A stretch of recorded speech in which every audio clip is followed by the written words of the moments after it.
Mongja didn't stand when Sonia walked in. Didn't smile. She looked at her the way someone looked at a problem they'd already decided how to solve, eyes moving slowly, deliberately, from Sonia's face to her dress to her hands. Taking inventory. Deciding value. Then she spoke. I expected someone more remarkable. J1 usually has standards. The room went still. The two staff members near the kitchen doorway didn't move. The candles on the table burned without flickering. Everything held its breath. Sonia didn't stop walking. She pulled out her chair. Saturday. Reached for the wine glass already poured for her and took one slow sip. Set it down with the same calm she brought into every room that had ever tried to shrink her. Then she looked directly at Mongja. And I expected someone more subtle. But I suppose when you've never had to earn a room, you don't learn how to read one. Myeongja's face didn't move. Not a muscle. But her hands, folded neatly on the table, tightened almost imperceptibly. Just enough. Just enough for Sonia to see it. J1, standing across the room with his back to them, ended his call. He'd caught the last exchange. He turned, walked to the table, pulled out his chair and sat. He looked at his mother. Then at Sonia. He said nothing. But the corner of his mouth moved. Just barely. Just enough for Sonia to see that too. Mongja had flown 10,000 miles to end this. She had just realized it wouldn't be that simple. If you think you already know how this goes, think again. If you're new here, subscribe and like the video. Now, stay with me. 6 months before that dinner, Sonia Okeke was at her desk at 11:45 at night reviewing a document no one had asked her to review. She was a private wealth attorney at one of Seoul's most discreet international firms. The kind of firm that didn't advertise. The kind whose clients never discussed who represented them at dinner parties because the people at those dinner parties weren't cleared for that information. She took the cases other attorneys avoided. Not the complicated ones. Complicated was fine. Complicated was Tuesday. She took the ones that didn't just lose money. The ones that ruined names. The ones where the exposure was so sharp that most attorneys decided the retainer wasn't worth what came with it. Sonia had never made that calculation. If the case was real, she worked it. Sonia had 3 clients who between them controlled enough offshore capital to make certain governments quietly nervous. None of those 3 had ever met each other. All of them called Sonia first when something moved wrong. Not their firms. Not their partners. Sonia. Her office had no nameplate on the door. She hadn't removed it for effect. She simply hadn't put one up because the people who needed her already knew where to find her. Everyone else didn't need to know. Her one rule, the rule she'd carried since her first year, since the first time a senior partner had tried to rattle her in a deposition prep by questioning whether she belonged in the room, was simple. Never let them see what moves you. The moment someone knew what unsettled you, they owned a piece of you. They could reach for it whenever they needed leverage. Sonia had spent her entire career making sure no one had that piece. She guarded it carefully. She guarded it completely. That night at her desk, she'd been reviewing a portfolio restructuring brief when she caught a number. 3 digits off from what it should have been. A small thing. The kind of thing that could be a typo, could be a rounding adjustment, could be nothing at all. She flagged it anyway. Pulled the source documents. Cross-referenced the originals. Stayed until 2 in the morning to confirm what she already suspected. She was right. It wasn't a typo. She sent the correction, packed her bag, and went home. No drama. No announcement. She saw problems before they existed.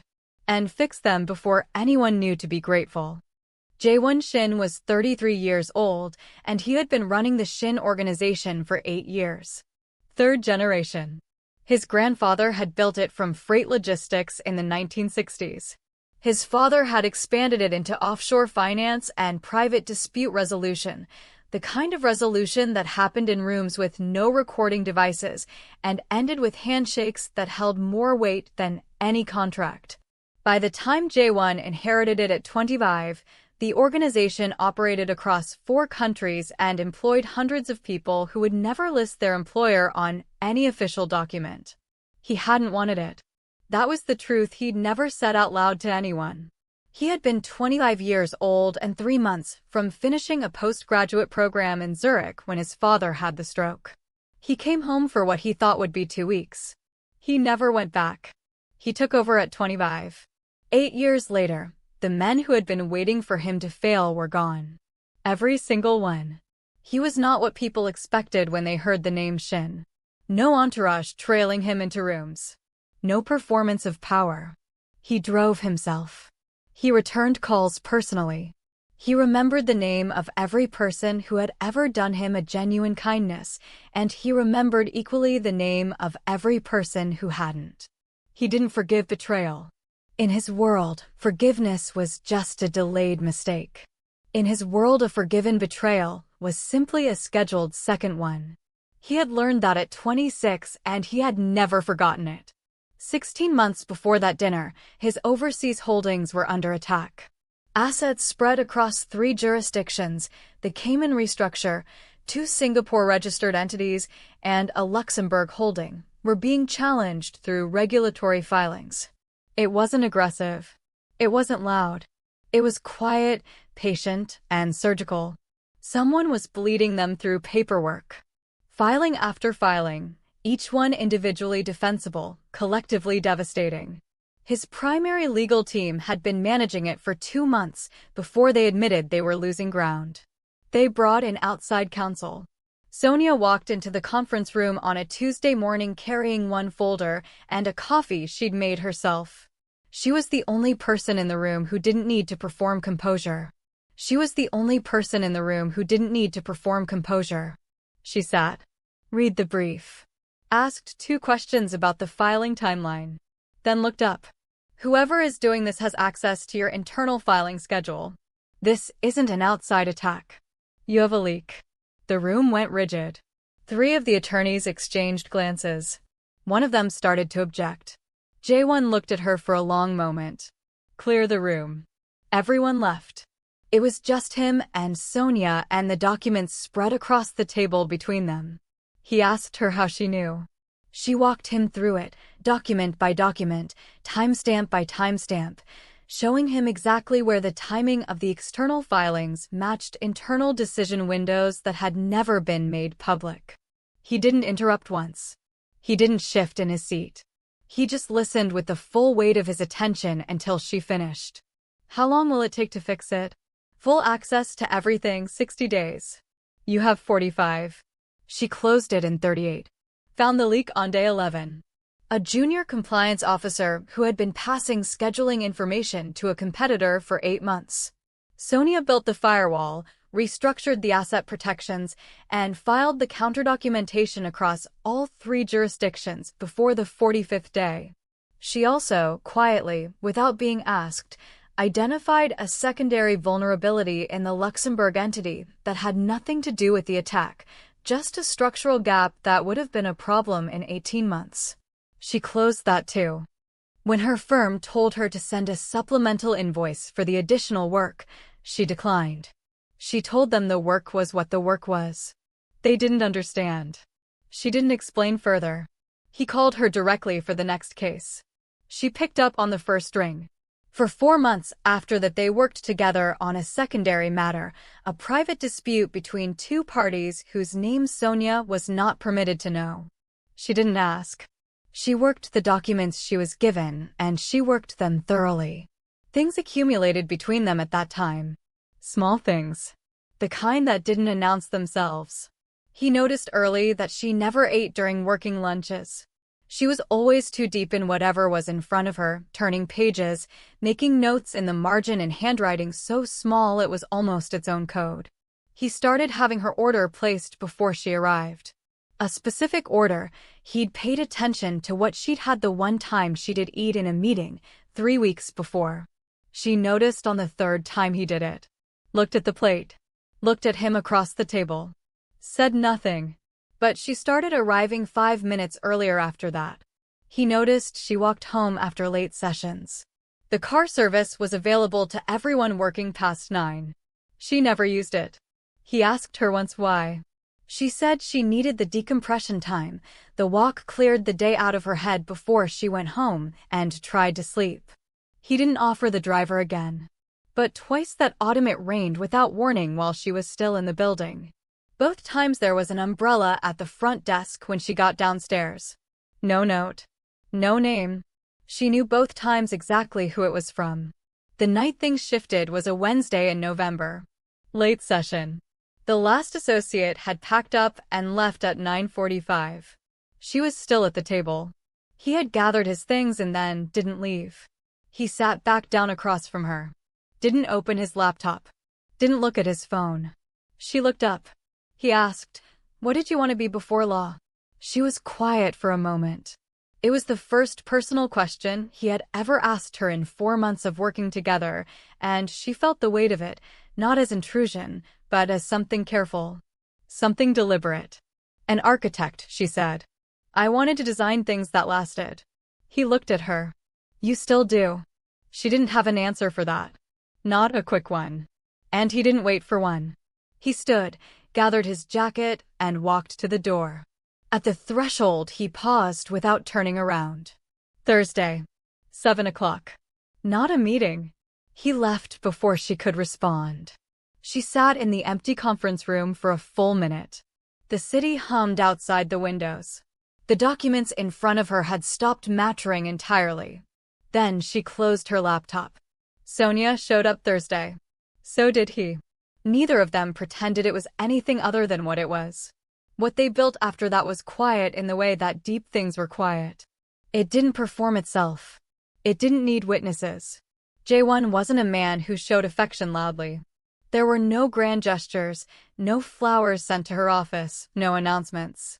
But he was present in a way that meant more than any of those things.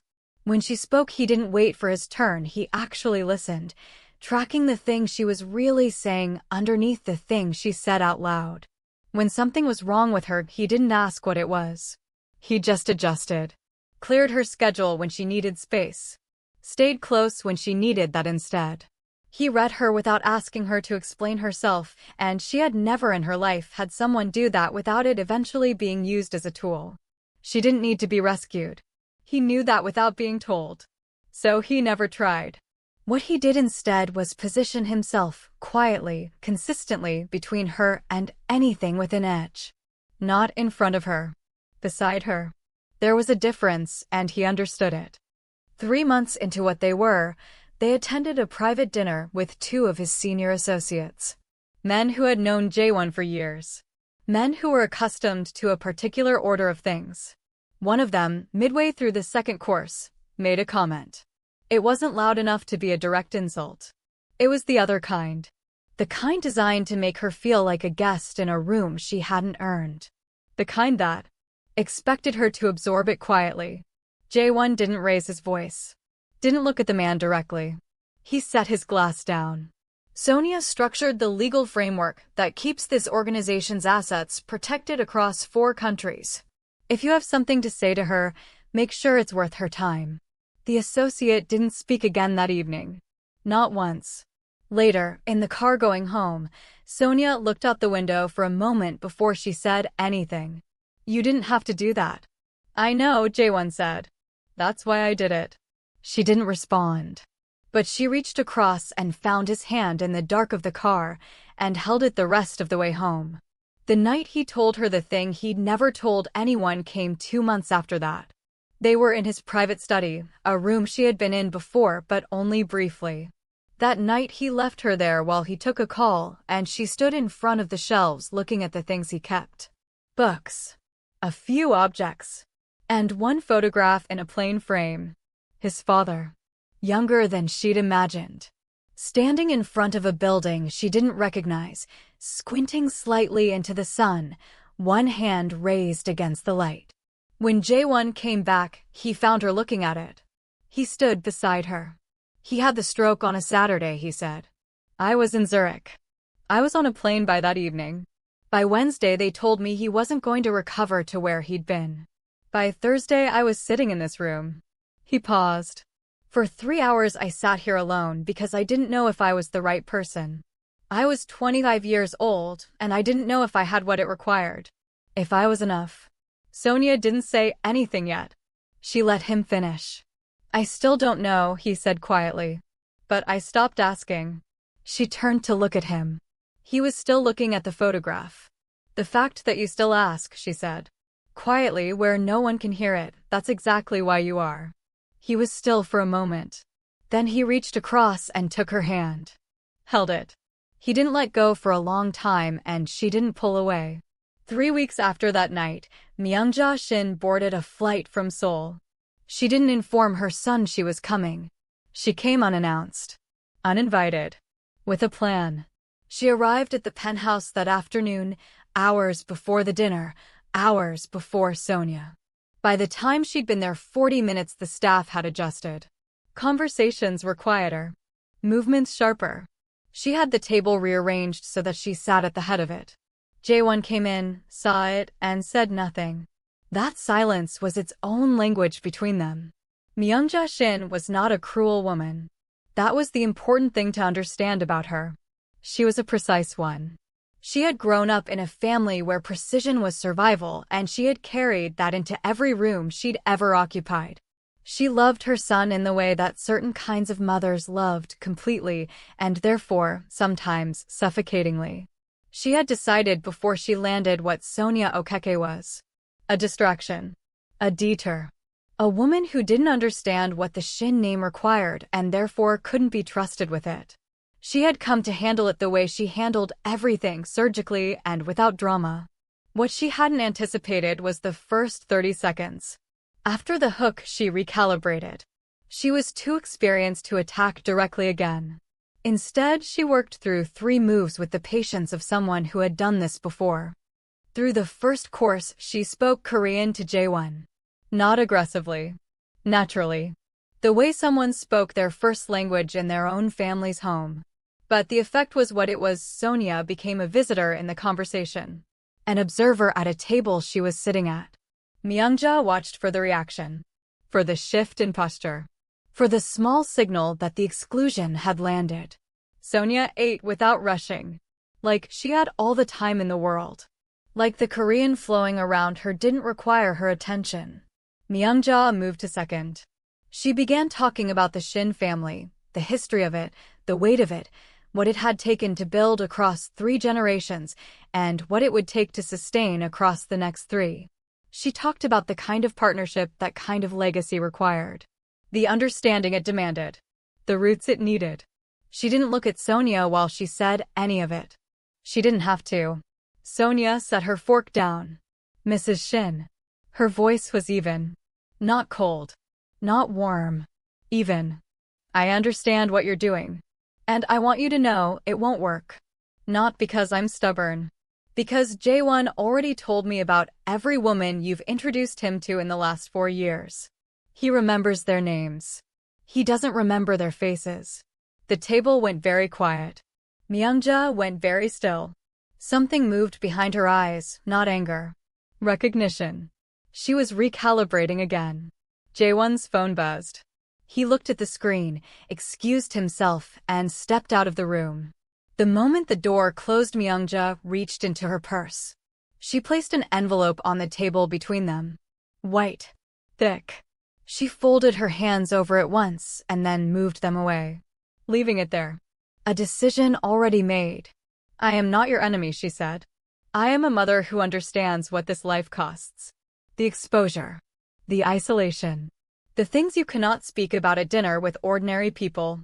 I am asking you, woman to woman, name what it would take for you to step back from this. Name it, and I will make sure you are comfortable.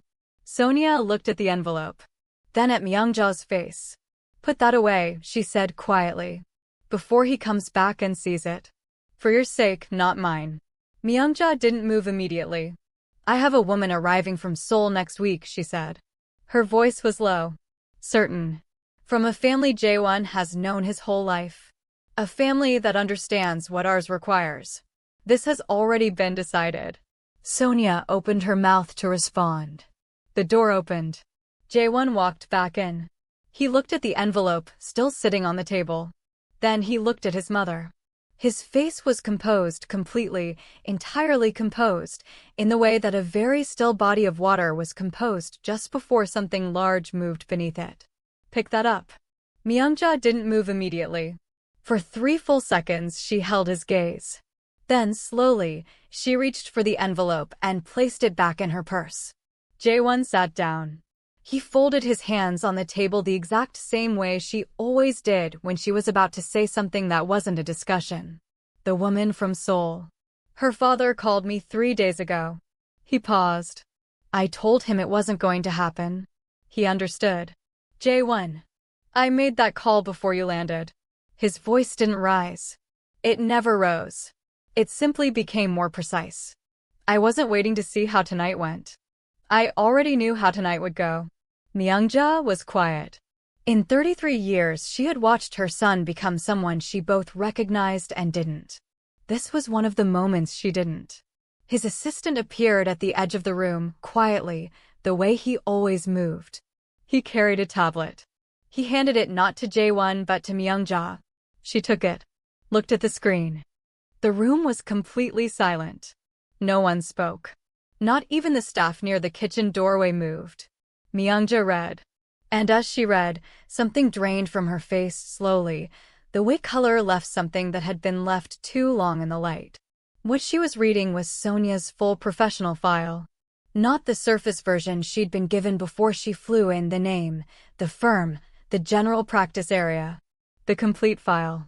The one that went back 16 months. The regulatory attack on the Shin family's overseas holdings. The leak inside the legal team. The 38-day resolution. The attorney who had walked into a conference room on a Tuesday morning, identified the source of the breach within 11 days, rebuilt the entire asset protection framework across 4 jurisdictions, and then, when her own firm had instructed her to send a supplemental invoice for work that went beyond the original scope, declined. Told them the work was what the work was. And never mentioned it to anyone connected to the Shin family. No leverage held. No credit claimed. Nothing. That attorney was Sonia Okeke. Mongja had flown to Seoul to remove the woman who had quietly saved her family before they had ever met. The tablet lowered. No one moved. She set it on the table without a word. No one spoke. Not Jae-won. Not Sonia. Not the staff. The silence in the room was the kind that had weight to it, the kind that settled over everything and made it impossible to pretend nothing had shifted. Mongja looked at Sonia. Sonia met her eyes and held them. She didn't say, "I told you so." She didn't say anything. She simply sat there, the same way she'd been sitting since she arrived, completely still, completely present, completely unmoved. "She never told me she waived the invoice," Jae-won said. His voice was quieter now. "I found out 4 months ago. I didn't tell her I knew." He looked at Sonia when he said it. The power in the room had shifted. Mongja knew it. The silence stretched for a long moment. Then Mongja closed her eyes briefly, just briefly, and when she opened them again, something in them was different. Not soft. Mongja Shin did not do soft. But different. The way a very tightly held thing looked when the grip finally eased. She looked at Sonia. "The filing in the Cayman restructure," she said. "How did you know the regulatory window was closing before it was announced?" Sonia looked at her for a moment. Then she answered. Clear, precise, no decoration. She walked Mongja through the specific indicators she'd tracked in the 6 weeks before the window closed, the pattern in the filing behavior of 2 other entities in the same jurisdiction that had tipped her off, and the decision she'd made to move early rather than wait for confirmation. Mongja listened the way her son listened. Fully. Without interrupting. She asked 2 more questions. Sonia answered both. Jae-won sat between them and said nothing and watched his mother and the woman he loved have the first real conversation of the evening. He had been waiting for this. When Mongja finally stood to retire, she pushed her chair in carefully. She paused at Sonia's chair. She didn't touch her. Didn't move to embrace her. That wasn't who she was, and it wouldn't have been honest. "You'll need to be patient with this family," she said. "We are not easy." Sonia looked up at her. "I know. Neither am I." Something crossed Mongja's face. It wasn't a smile. It was something quieter and more durable than a smile. Then she walked out of the room, and the door closed softly behind her. Jaewon found Sonia on the balcony 20 minutes later.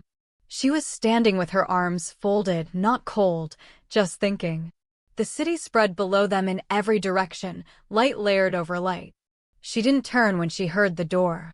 He stood beside her, looked out at the same view. For a moment neither of them said anything, and the silence between them was entirely different from the silence that had filled the dinner table. This one was comfortable. This one had been earned. "You waived the invoice," he said. She glanced at him. "It was the right call. You didn't know us. I knew the work." He was quiet for a moment. The city hummed below them. "I've spent my entire life building things to protect this family," he said. "Every decision I've made for 8 years, every negotiation, every structure, every risk I've absorbed has been about protecting what my grandfather built and what my father extended. That has been my entire life." He paused.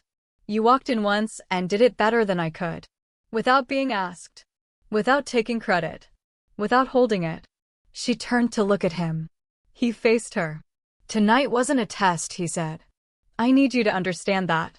I didn't bring you here to see how you'd handle her. I already knew how you'd handle her. I've known since the first Tuesday morning you walked into that conference room and said the thing everyone else was afraid to say." He held her gaze. "I just needed her to see it. I needed her to understand, before she tried anything, exactly who you are." Sonia looked at him for a long moment. The city moved behind him, indifferent and brilliant. Then she turned back to the view. She unfolded her arms and leaned her shoulder into his. He put his arm around her and pulled her close, not dramatically, not with any performance of it, just fully, and she let herself settle against him the way she'd been learning to settle against things that were solid and real. The city below them. The night around them. His arm around her and her shoulder against his chest, and nothing left to prove to anyone in any room anywhere. Mongja Shin had come to end something. What she left behind was a woman her son had already decided was permanent. Some battles were lost before they began. The wise ones knew it by the second exchange. In the end, he didn't choose her in that moment. He had already chosen her long before tonight. If you believe in that kind of love, like the video and subscribe. And tell me, would you have handled that table the way Sonia did? Thanks for watching.